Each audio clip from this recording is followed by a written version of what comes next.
Good morning, everybody. This is Denis Daly with another poetry reading for Voices of Calm. This morning's offering is The Lotos-Eaters by Alfred Tennyson, which could be subtitled An Ode to Sleep. Odysseus and his crew, weary and battle-scarred, arrive at the island of the Lotos-Eaters, a sort of Club Med in the ancient world. Here they find some people who are sort of sunk in a torpor, pleasantly dreaming the rest of their lives away. And it seems a very attractive spot to take a break. Of course, as the story proceeds, all is not as it seems, and there are further adventures to ensue. But in the meantime, let us take a rest on the beach with these weary wanderers in The Lotos-Eaters by Alfred Lord Tennyson. "Courage," he said, and pointed toward the land. "This mounting wave will roll us shoreward soon." In the afternoon they came unto a land in which it seemed always afternoon. All round the coast the languid air did swoon, breathing like one that hath a weary dream. Full-faced above the valley stood the moon, and like a downward smoke the slender stream along the cliff to fall and pause and fall did seem. A land of streams, some like a downward smoke, slow dropping veils of thinnest lawn did go, and some through wavering lights and shadows broke, rolling a slumberous sheet of foam below. They saw a gleaming river seaward flow from the inner land.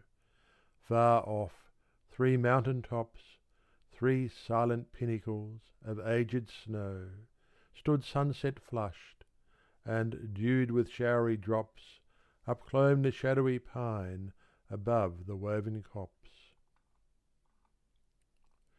The charmed sunset lingered lower down in the red west.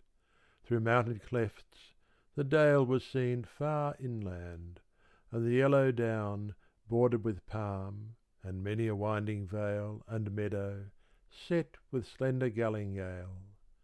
A land where all things always seemed the same, and round about the keel, with faces pale, dark faces, pale against that rosy flame, the mild-eyed, melancholy lotus-eaters came.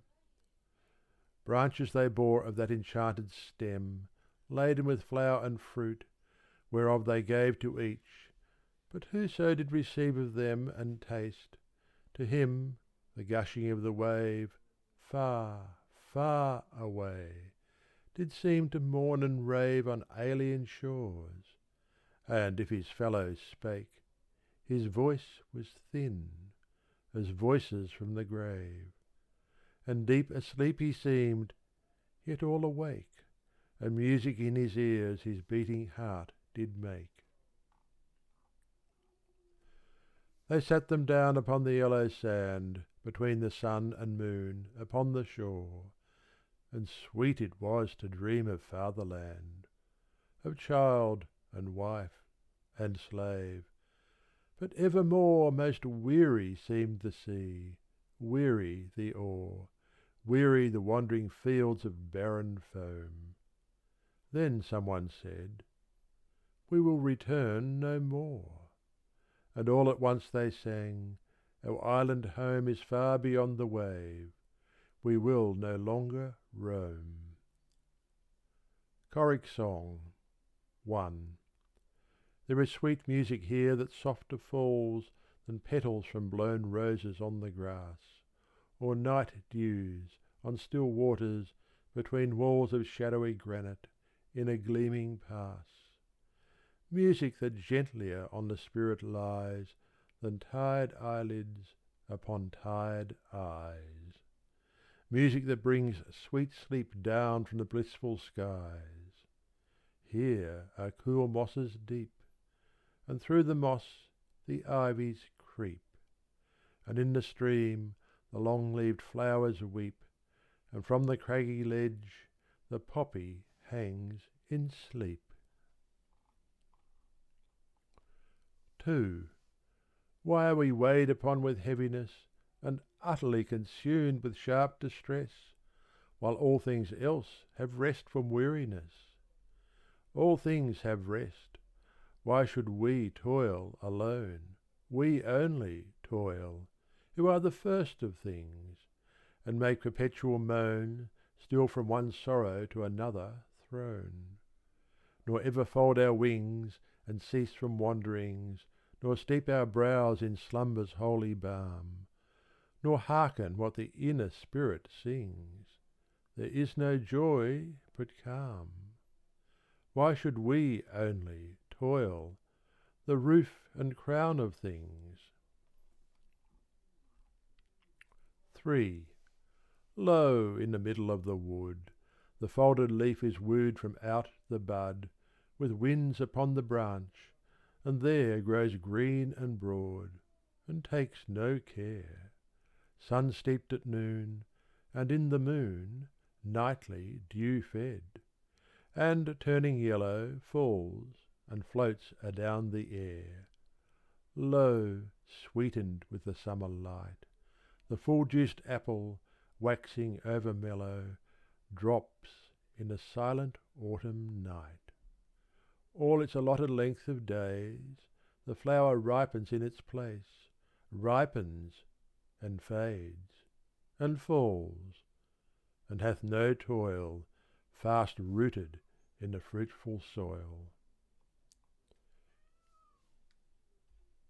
4. Hateful is the dark blue sky, vaulted o'er the dark blue sea. Death is the end of life. Ah, why should life all labour be? Let us alone. Time driveth onward fast, and in a little while our lips are dumb. Let us alone. What is it that will last? All things are taken from us, and become portions and parcels of the dreadful past. Let us alone. What pleasure can we have to war with evil? Is there any peace in ever climbing up the climbing wave? All things have rest, and ripen toward the grave in silence, ripen, fall, and cease. Give us long rest, or death, dark death, or dreamful ease. 5. How sweet it were, hearing the downward stream, with half-shut eyes, ever to seem falling asleep in a half-dream, to dream and dream, in yonder yellow light, in yonder amber light, which will not leave the myrbush on the height, to hear each other's whispered speech, eating the lotus day by day, to watch the crisping ripples on the beach, and tender curving lines of creamy spray, to lend our hearts and spirits wholly to the influence of mild-minded melancholy, to muse and brood, and live again in memory, with those old faces of our infancy heaped over with a mound of grass, 2 handfuls of white dust shut in an urn of brass. 6. Dear is the memory of our wedded lives, and dear the last embraces of our wives and their warm tears. But all hath suffered change, for surely now our household hearths are cold, our sons inherit us, our looks are strange, and we should come like ghosts to trouble joy, or else the island princes, overbold, have ate our substance, and the minstrel sings before them of the 10 years' war in Troy, and our great deeds as half-forgotten things. Is there confusion in the little isle? Let what is broken so remain. The gods are hard to reconcile. 'Tis hard to settle order once again. There is confusion worse than death. Trouble on trouble, pain on pain, long labour unto aged breath. Sore task to hearts worn out by many wars and eyes grown dim with gazing on the pilot stars. 7. But propped on beds of amaranth and moly, how sweet, while warm airs lull us, blowing lowly, with half-dropped eyelids still, beneath a heaven dark and holy, to watch the long bright river drawing slowly his waters from the purple hill, to hear the dewy echoes calling from cave to cave through the thick twined vine, to watch the emerald-coloured waters falling through many a woven acanthus